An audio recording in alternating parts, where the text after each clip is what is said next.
Master आपके साथ है। स्टेज और लाइन में शॉर्ट।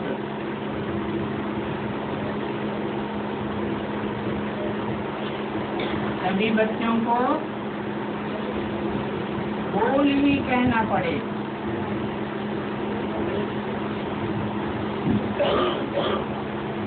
क्योंकि बच्चे सब सुखदायी फूल बनने वाले हैं और उस संगम युग पर फूल ही कहा जाता है।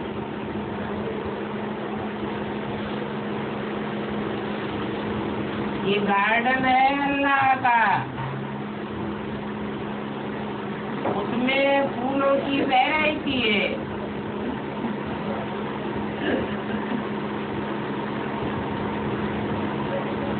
कांटों की भी वैरायटी होती है।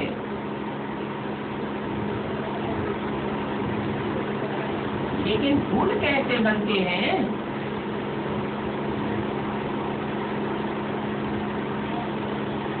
कांटे से फूल कैसे बनते हैं?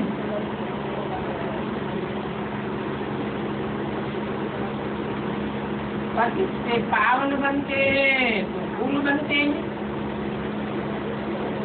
उनको फूल कहा जाता है। तो अभी फूलों में खुशबुएं चाहिए।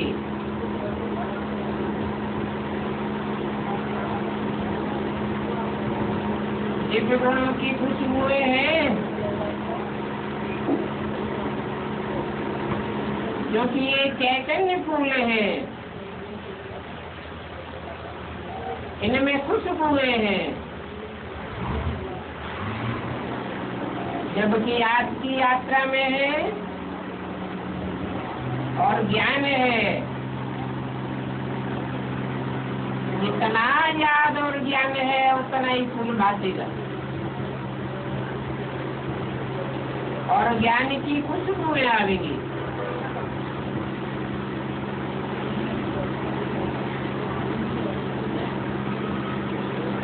आत्मा कोई देखा जाता है,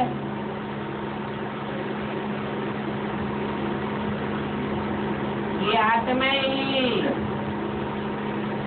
अभी कांटों से फूल बन रही है।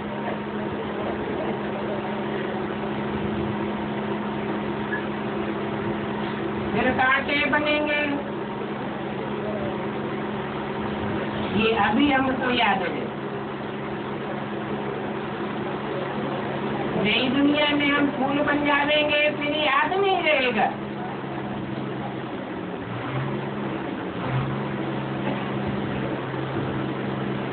वहाँ तो आगे और पीछे का कुछ भी याद नहीं है।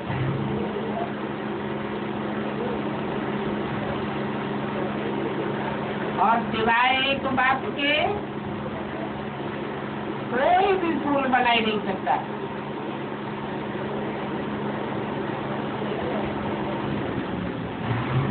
कांटों से फूल बनाना एक ही बाप का काम है।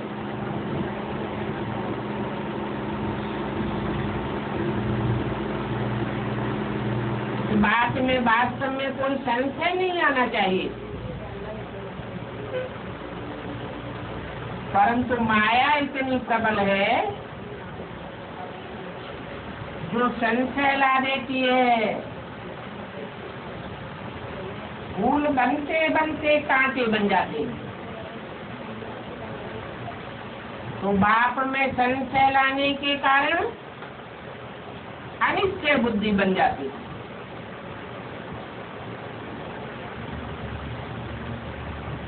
तो मालूम है कि बेहद के दो बाप हैं,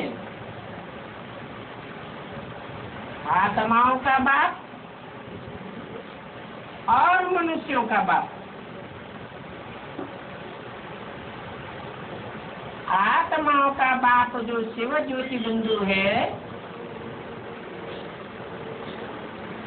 उसमें तो संशय लाने की बात ही नहीं है। संशय और निश्चय ये साकार के लिए कहा जाता है।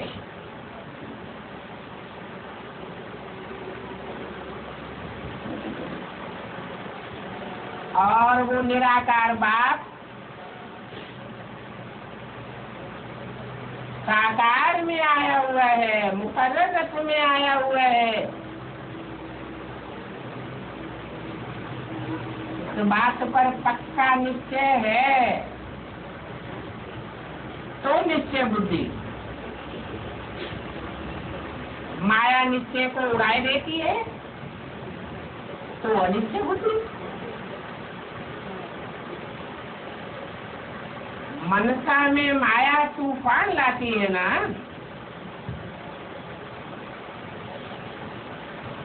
कच्चे बच्चे हैं तो झट कांटा बनाई देगी। तो फिर क्या करना चाहिए?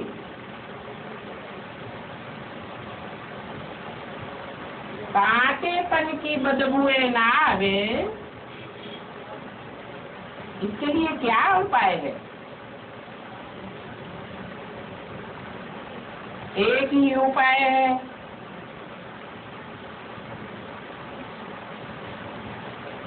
क्योंकि बाप तो है एवर फ्यूल।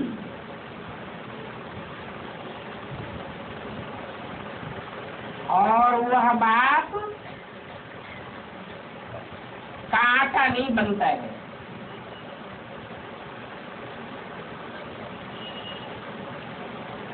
बाप दुखदाई नहीं है। बाप को तो सुख का सागर कहा जाता है।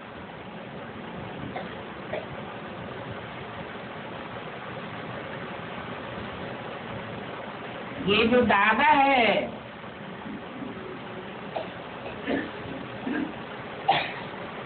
और इनका जो रथ है,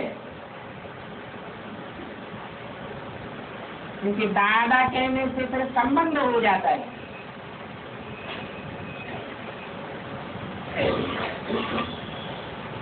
रथ है ना,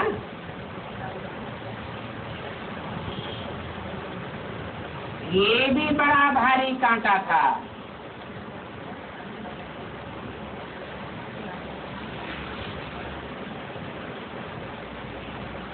यह भी अभी फूल बन रहे हैं।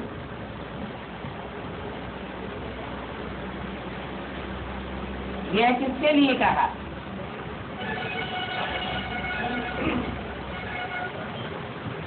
यह कह के बाजू वाले की तरफ इशारा किया ना,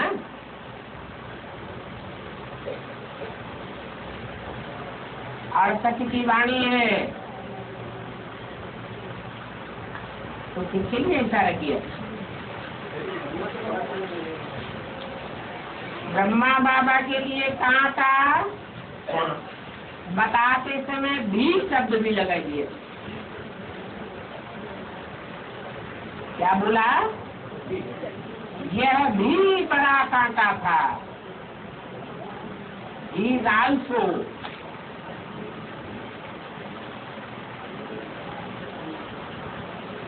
भी लगाने से क्या साबित होता है? कि तुम भी नंबरदार बड़े कांटे थे, परंतु ये भी बड़ा कांटा था।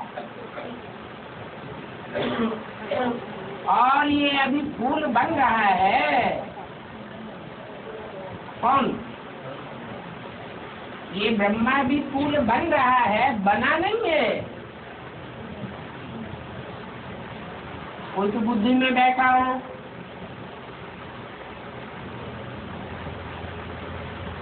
जैसे बेसिक ब्राह्मणों की बुद्धि में क्या बैठा है कि ब्रह्मा की सोल फूल बन गई है या अभी भी कांटा है? वो तो कहेंगे फूल बन गया, और तुम कहेंगे अभी भी फूल बन रहा है।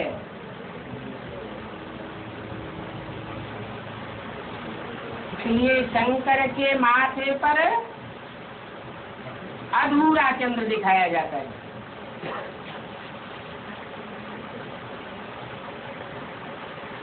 फूल बन रहा है, माना कुछ न कुछ बुद्धि भटकती रहती है, बुद्धि भटकती रहती है तो मोह में जाती है, फिर सूक्ष्म शरीर धारण करती है। बीज रूपी स्टेज में आते आते फिर सूक्ष्म बन पड़ता है।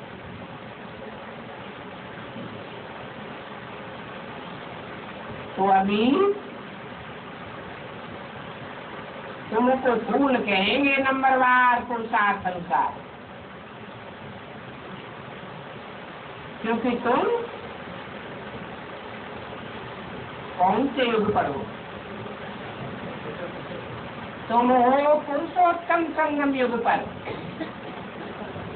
तुम्हें पुरुष स्वरूप जो आत्माएं हैं, उन पुरुषार्थी आत्माओं के बीच में पुरुषोत्तम बनने वाला कौन है?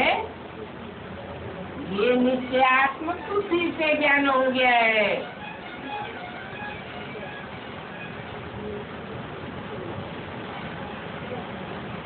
उन बच्चे पूछते हैं, बाबा हम क्या पुरुषार्थ करें?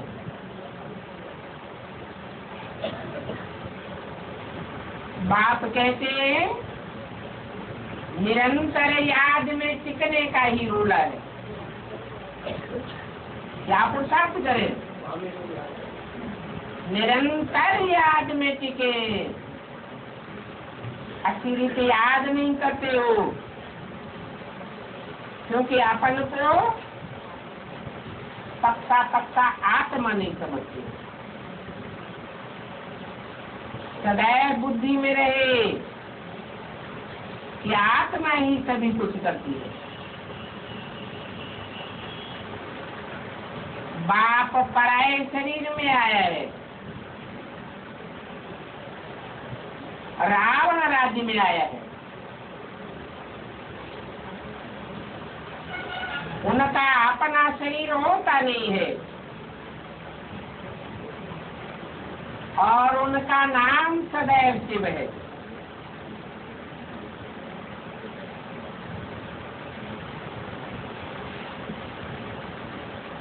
उनकी बिंदी का ही नाम शिव है। नहीं तो कोई की आत्मा का नाम नहीं होता। नाम शरीर का होता है या आत्मा का होता है? शरीर का नाम होता है, लेकिन उनकी आत्मा का ही नाम शिव है।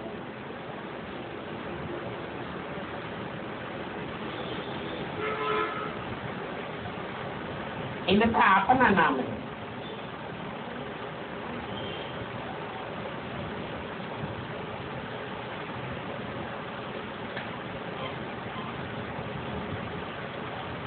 उनका मड़का फिराते हैं,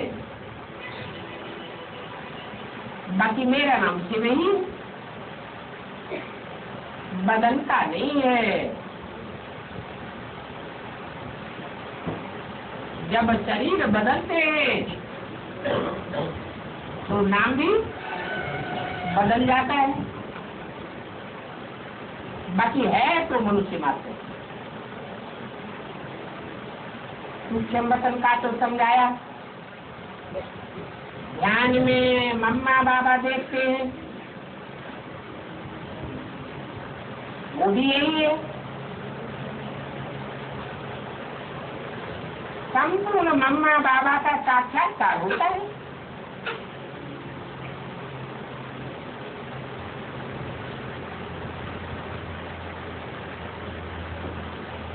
साक्षात्कार इसलिए होता है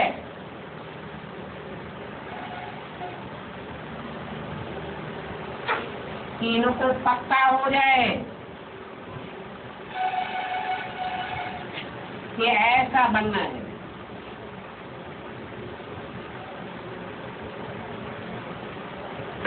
संपूर्ण मम्मा बाबा जैसा। तुमको भी ऐसा बनना है।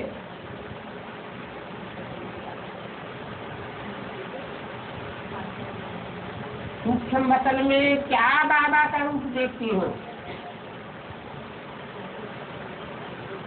बैकुंठ में तो लक्ष्मी नारायण को देखेंगे।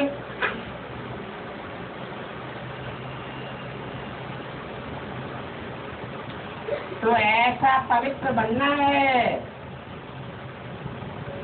जैसा सूक्ष्म वतन में इन फरिश्ताओं को देखते हो, तुमको भी ऐसा बनना है। और फरिश्ता उनको कहा जाता है जिनका देह और देह के संबंधियों से कोई रिश्ता नहीं रह जाता। इसमें बहुत पुरुषार्थ करना है। जितना नष्टो मोहा बनने का पुरुषार्थ करेंगे, उतना ही तुम्हारी खुशी का पारा चढ़ता जाएगा।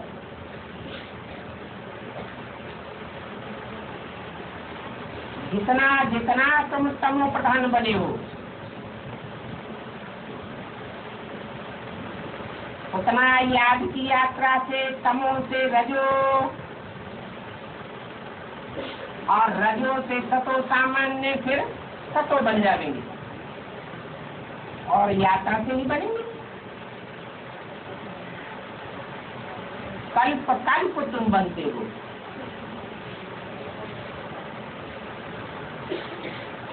क्या बनते हो? तमो प्रधान से सतो प्रधान तुम बनते हो। तुम माने जो बाप के सन्मुख पढ़ाई पढ़ने वाले बच्चे हैं, वो तमो प्रधान से सतो प्रधान बनते हैं। बाकी सारी दुनिया की आत्माएं तो नहीं बनेंगी। कोई सतो सामान्य बनेंगे, कोई रजो बनेंगे, कोई तमो के तमो ही रह जाएंगे। तो याद दिलाते हैं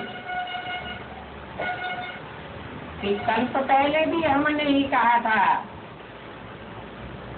अपन को आत्मा समझ, देह के सब संबंध छोड़ अपन को आत्मा समझ बात की याद करो। क्योंकि ये संबंध जो देह के हैं वो शाश्वत नहीं है, अल्पकाल के हैं। और तमो प्रधान दुनिया के दुख देने वाले संबंध हैं।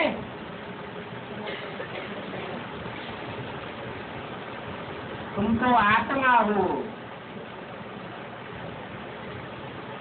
आत्मा तो कितने जन्म धारण करती है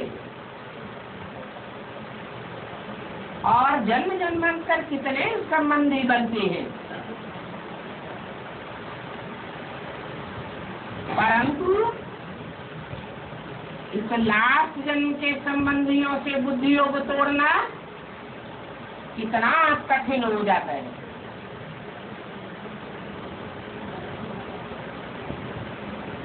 तो अभी भी कहता हूँ और कलप कलप भी तुमको याद दिलाता रहता हूँ। अभी इस अंतिम जन्म में ऊंच पद पाने के लिए पुरुषार्थ करना है और अच्छी बात के लिए हमेशा मनुष्य पुरुषार्थ करते हैं। जितना याद करते हैं, पढ़ाई पढ़ते हैं, और ये ईश्वरीय पढ़ाई तो बहुत सहज है।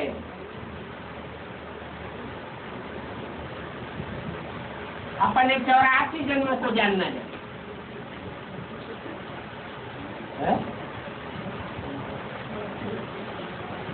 कितने साल हो गए? 70 साल हो गए। पढ़ाई बहुत सहज है।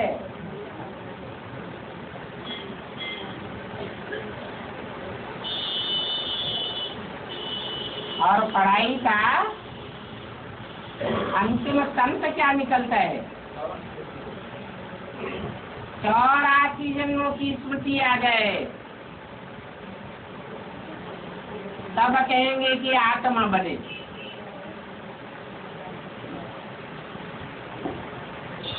नहीं तो देह आने के कारण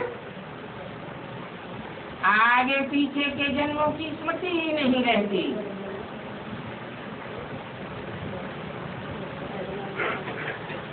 आत्माओं का बाप जो शिव बाप है वो देह के जन्म मरण के चक्र में नहीं आता है,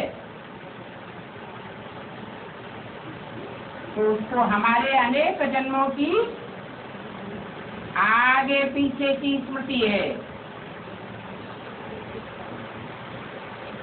हमारे अनेक जन्मों का राज बाप आकर के बताते हैं और हम भूल जाते हैं।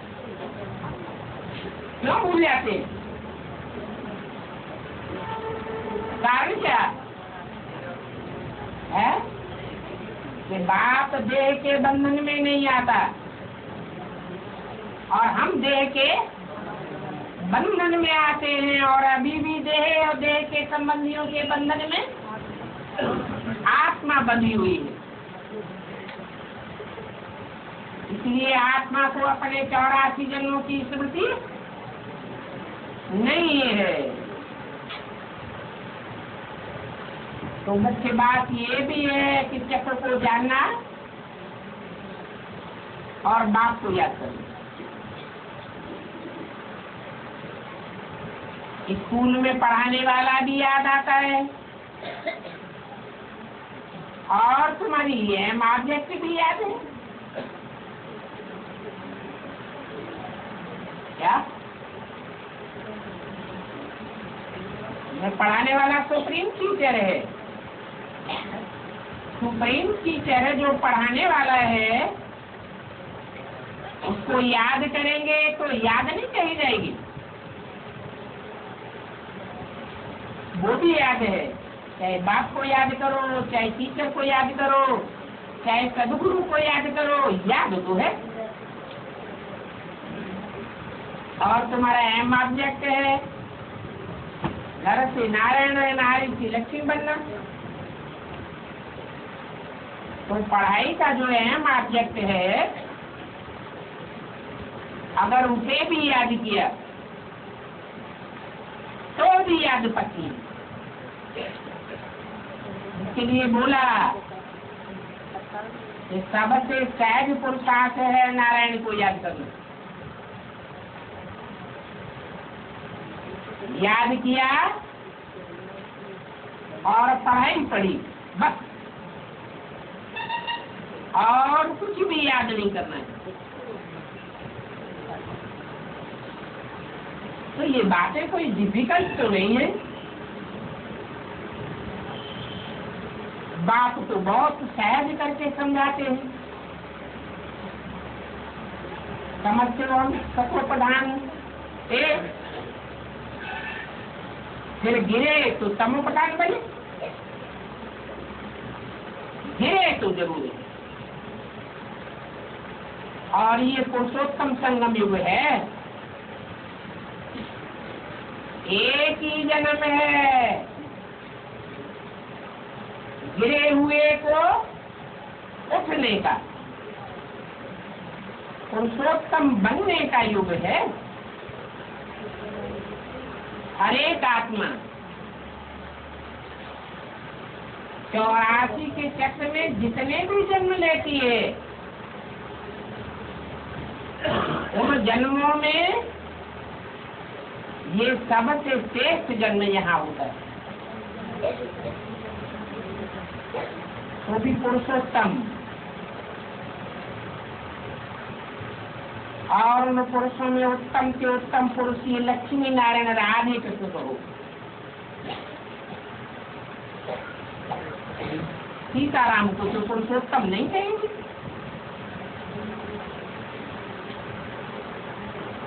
क्या फर्क है सीताराम और लक्ष्मी नारायण?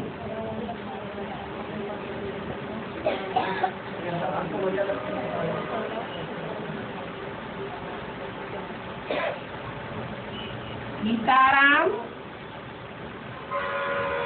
14 कला संपूर्ण और लक्ष्मी नारायण 16 कला संपूर्ण। लक्ष्मी नारायण की कोई भी ग्लानि कहीं भी नहीं सुनी होगी, और राम सीता की तो ग्लानि भी है।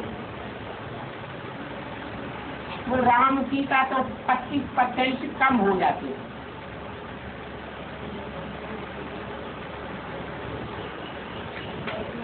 तो तुम्हारा एम ऑब्जेक्ट क्या है? राम सीता बनने का एम ऑब्जेक्ट है या लक्ष्मी नारायण बनने का एम ऑब्जेक्ट? तुम तो जरूर ऊंचे से ऊंचे पुरुषार्थ करेंगे, बुद्धि में रहेगा हम तो पक्का पक्का स्वर्ग में जाएंगे,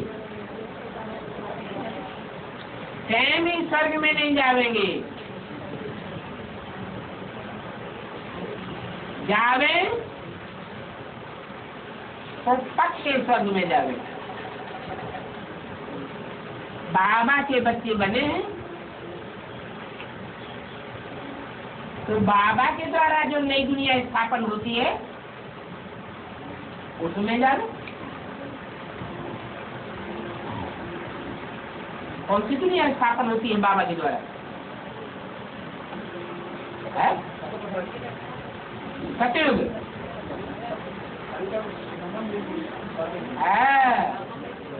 सतयुग में भी 8 गद्दियां चलती हैं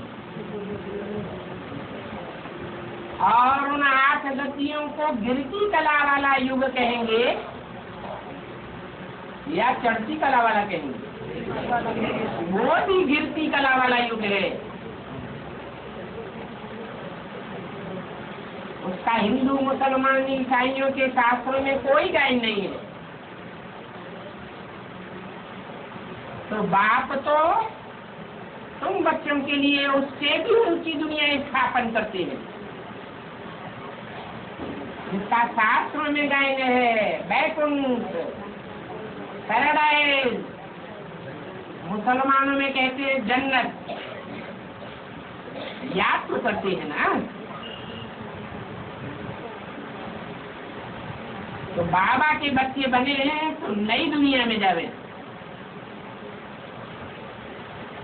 थोड़ा भी पुरानी हुई तो पुरानी में क्यों जावे? हम तो डायरेक्ट बाप के बच्चे हैं।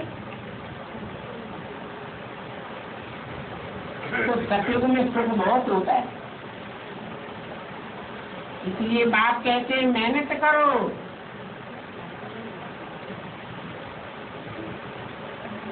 ये है वो इस पुरुषोत्तम संगम युग।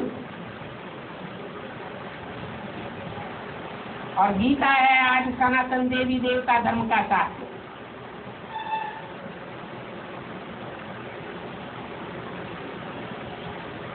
जिसके द्वारा भगवान आकर के स्थापना करते हैं।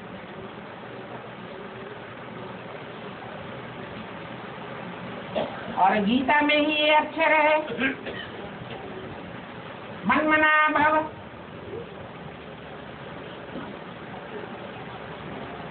जो मेरे मन की स्टेज है ऐसी स्टेज में समा जा। क्या स्टेज है?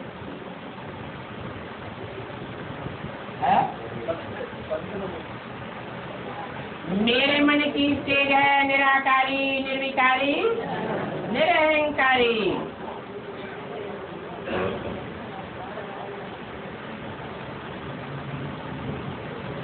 ऐसी स्टेज में जो समा जाएंगे वो धर्मराज के डंडे नहीं उठावेंगे।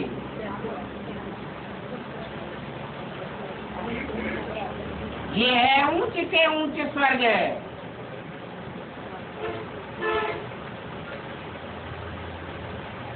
जहाँ के वासिंदों को कहेंगे सहज सहज स्थिति में गए। धर्मराज के डंडे खाकर नहीं जाते। ऐसा सहज राजयोग सीख करके सहज राजयोगी बनना है।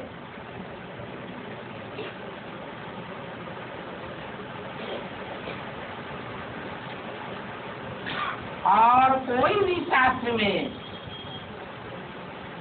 ये मन मना बाबाक्षर नहीं कहेंगे, और न कोई शास्त्र भगवान के द्वारा गाया हुआ है। हाँ, शास्त्रों को देख करके पढ़ करके सुना देंगे।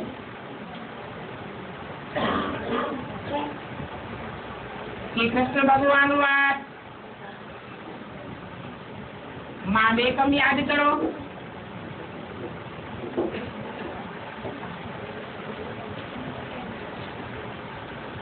मुझे अपने बाप को याद करो।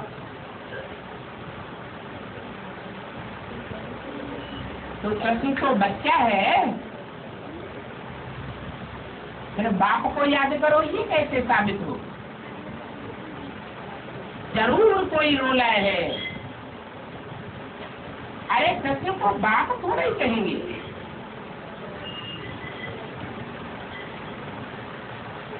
राम बाप को कहा जाता है और कृष्ण बच्चे को कहा जाता है। और ये भक्ति मार्ग चलता भी थोड़ा समय है, परंतु उनका प्रभाव कितना है।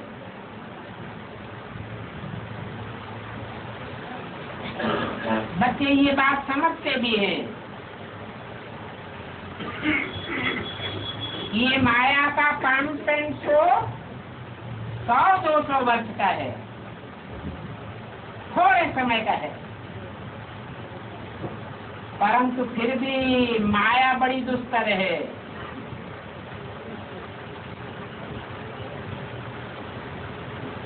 बच्चे माया को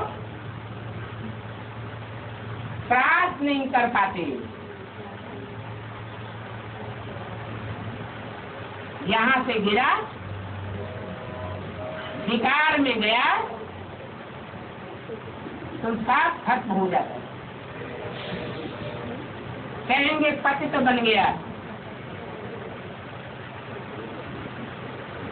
फिर उठने में बहुत टाइम लग जाता है।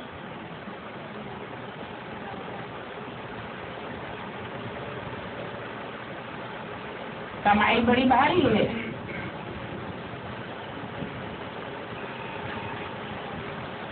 यहाँ ब्राह्मणों की दुनिया में हाफ पार्टनर तो कोई होते ही नहीं। होते ऐसे नहीं। भक्ति मार्ग में कहते हैं कि पत्नी जो पुरुषार्थ करती है उसका आधा हिस्सा पति को जाता है।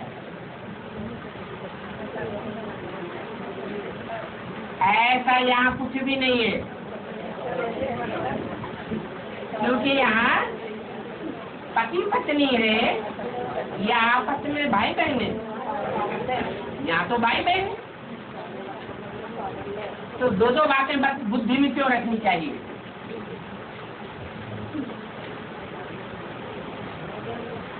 तब क्या कर देना चाहिए? हम तो एक प्रजापिता ब्रह्मा के बच्चे आपस में भाई बहन हैं, तो हाफ पार्टनर करेगा।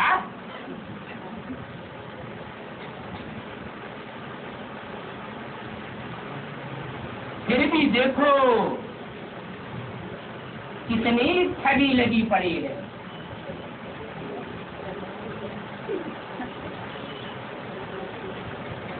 भगवान बाप को भी ठगते रहते हैं। सच्चा पोता मिल नहीं देते।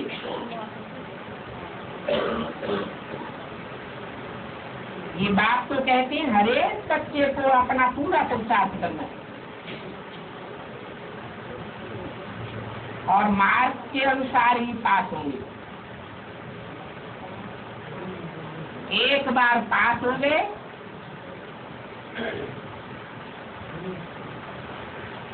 तो फिर पढ़ाई करती, फिर पास होने की कोई बात नहीं, कल्प कल्प पास होते रहेंगे। और फेल हो गए तो कल्प कल्प ना पास होते रहेंगे।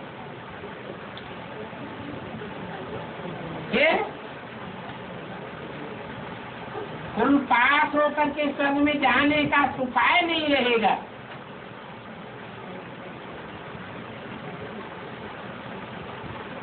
तो बाप कितना प्यार से बैठ समझाते हैं।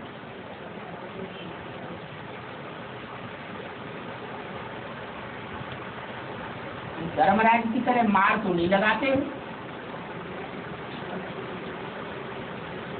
जब समझाते हैं कि अपना जीवन देवता जैसा बनाना है। बनाना नहीं है सिर्फ देवता जैसा, बल्कि देवता बनना है। कहा इसी संग में हुआ, इसी जीवन में देवता बनना है। इन्हें कृष्ण जैसा 16 कला संपूर्ण बनना है ना। इसका नाम ही है गीता पाठशाला।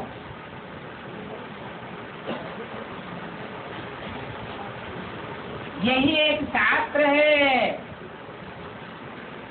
जिसके नाम पर गीता पाठशाला कहा जाता है या गीता मंदिर कहा जाता है। यादगार में आज भी सारे भारत में गीता मंदिर बने हुए हैं।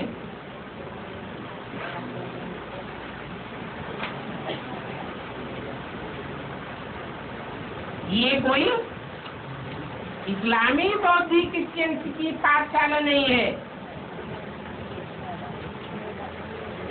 यहाँ कोई इस्लामी बौद्धिक क्रिश्चियन थोड़े ही पढ़ते हैं।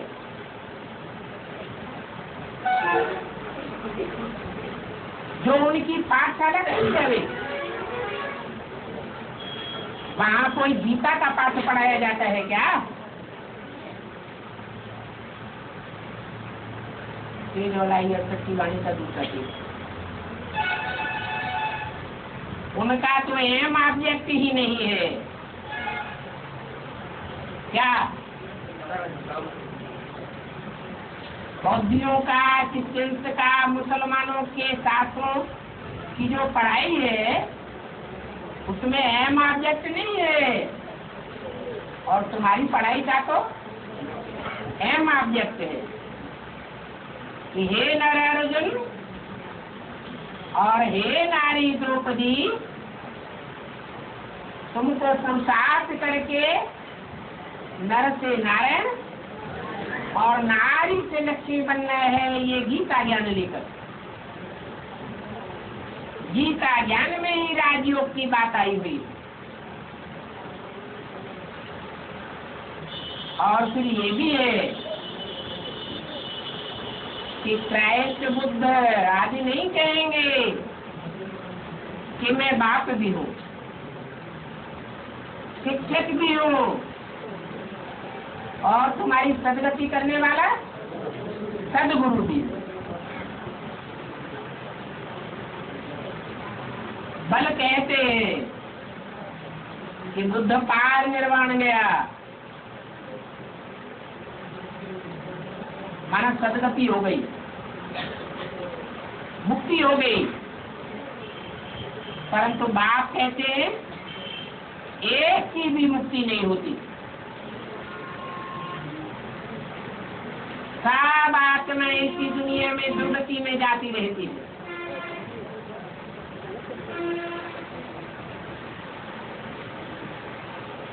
वो तो किसी को शिक्षा नहीं देते, गति सदगति की। अभी संगम युग पर सभी को शिक्षा मिलनी है, सभी को। मैंने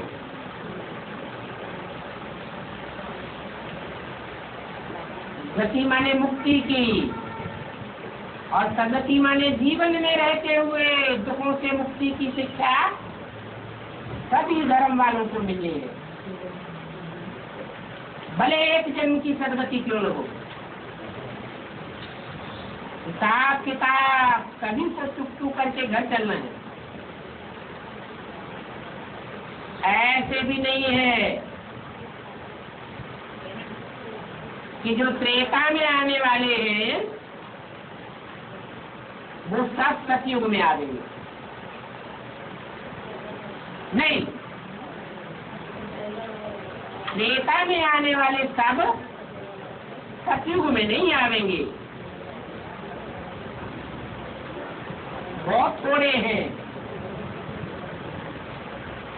जो सतयुग में आवेंगे, फिर त्रेता में भी जावेंगे। परंतु त्रेता की संख्या तो सतयुग की जनसंख्या से 5 गुनी ज्यादा हो जाती है। वृद्धि होने के लिए हर युग में आत्माएं ऊपर से नीचे ज्यादा से ज्यादा रोशों में आती रहती है। सतयुग से कई गुनी त्रेता में उतरती है, फिर त्रेता से कई गुनी द्वापर में उतरती हैं, फिर द्वापर से कई गुनी आत्माएं कलयुग में उतरती है। बहुत वृद्धि होती रहती है। हाँ, जो भी ऊपर से आते हैं पहले पहले जन्म में,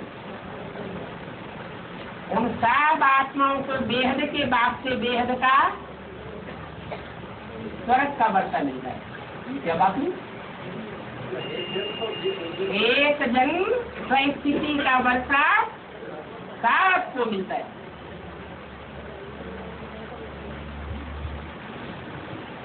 क्योंकि धर्मराज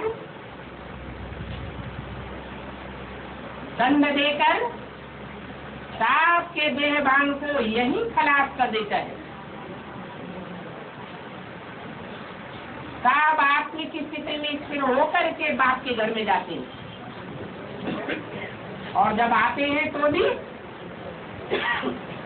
अभिमान में आते हैं या आत्मिक अभिमान में आते हैं? आत्माभिमानी बनकर के आते हैं। फिर बाद में संग का रंग भले लगे। स्वर्ग नई दुनिया को कहा जाता है और नर्क पुरानी दुनिया को कहा जाता है। ये ड्रामा फिरता रहता है।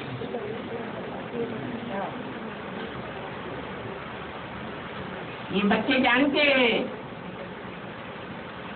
कि हमने अनेक बार चक्कर लगाया है और अनेक बार हम चक्कर लगाते रहेंगे। इसलिए मीठे मीठे बच्चों को पुरुषार्थ करके बहुतों का कल्याण करना है।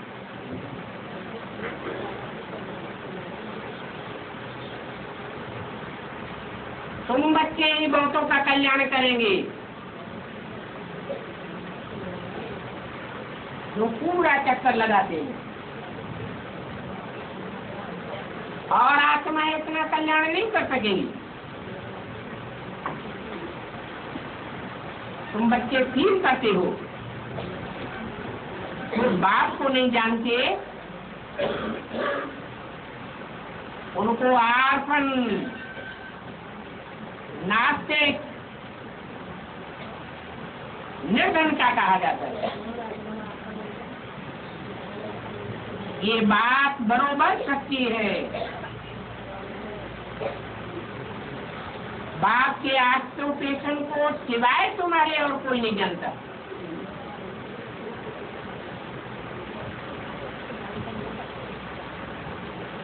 कितना बड़ा स्कूल है,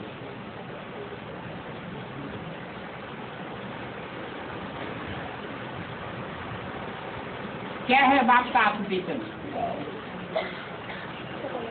बाप का धंधा क्या है? पतितों को पावन बनाना, पतित दुनिया को भी पावन बनाना। तो देखो कितना बड़ा स्कूल है।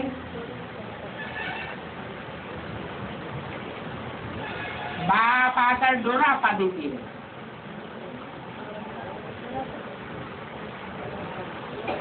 तुम कितने पूज्य थे।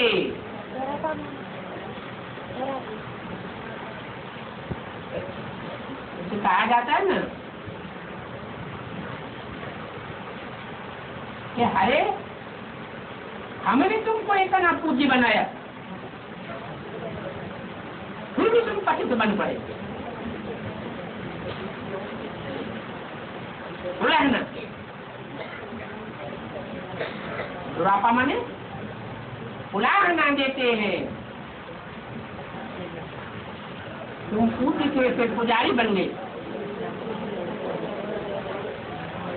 अपन को तुमने अपने आप चमाट मारी और विषय सागर में गिर पड़े। इसको कहा जाता है भूल भुलैया का खेल।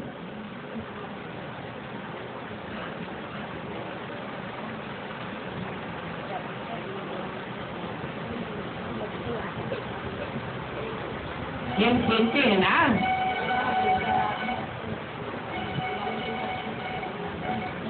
मेज बनाते हैं, जहाँ जाओ माथा टेकना।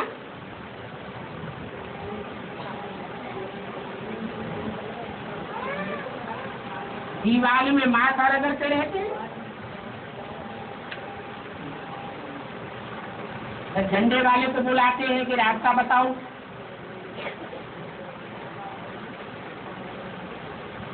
तुम बच्चों को तो विकारों से 3 कोस दूर भागना चाहिए।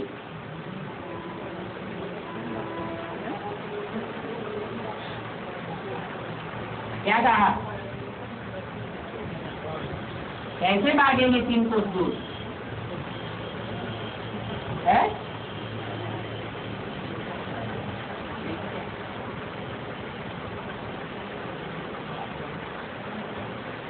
विकृति कब आती है? वि माने विपरीत, प्रति माने कार्य, विकार। विकार कब आता है?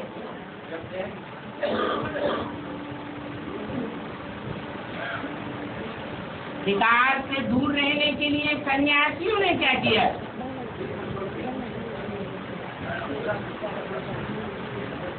नजदीक आना ही छोड़ दिया। तो तुम बच्चों को तो विकार से 3 कोस दूर भागना है।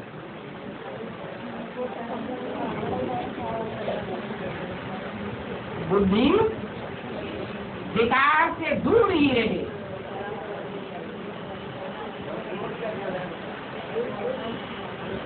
करना है तो भी कन्याओं के साथ पढ़े।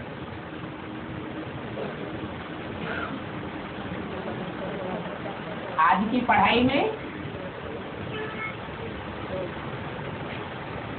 और भारतीय शिक्षा की पहले की पढ़ाई में क्या अंतर हो गया?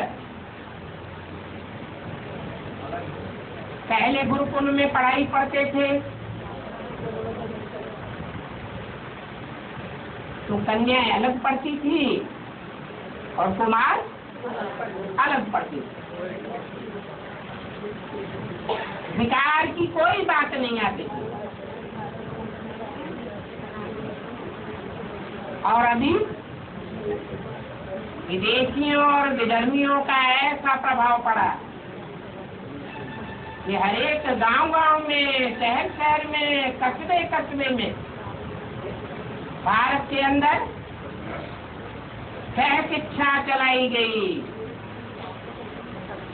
उससे विकार बढ़ेंगे या घटेंगे? इसलिए बोला वो पढ़ाई है डागली पढ़ाई। डागली पढ़ाई अर्थात कुत्ता कुतिया बनाने वाली पढ़ाई।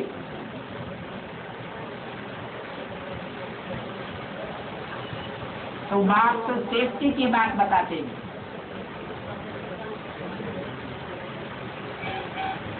यहाँ भी बेसिक नॉलेज में और एडवांस नॉलेज में कितना फर्क होता जाता है।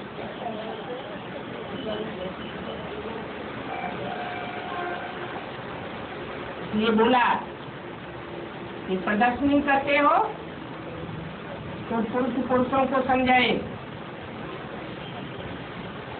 माताएं कन्याएं माताओं कन्याओं को समझाएं।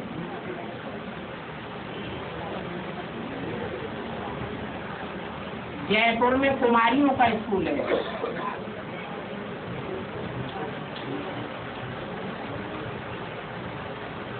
कहाँ का मिसाल दिया? जयपुर का मिसाल दिया, हारपुर का मिसाल नहीं दिया। क्या अगर विजय पानी है विकारों पर तो कुमारियों का स्कूल अलग और कुमारों का स्कूल अलग होना चाहिए। बड़ा खबरदारी से रखते हैं।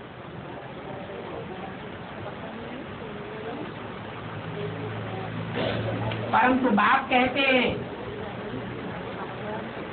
पहले तो ये प्रैक्टिस पक्की करनी है कि हम आत्मा हैं, हम बाप की संतान हैं।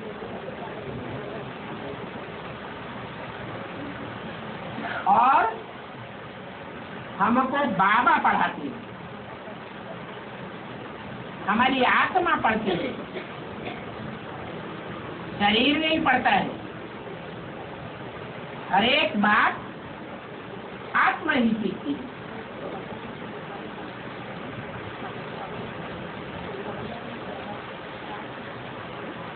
बूढ़ा आत्मा ही बनती है, शरीर के द्वारा कहा जाता है बूढ़ा।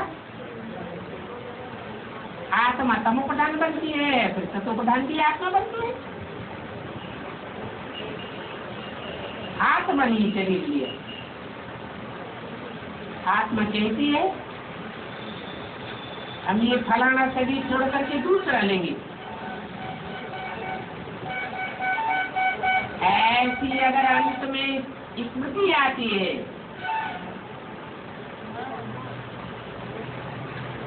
कि हम शरीर छोड़ करके नया जन्म लेने वाले,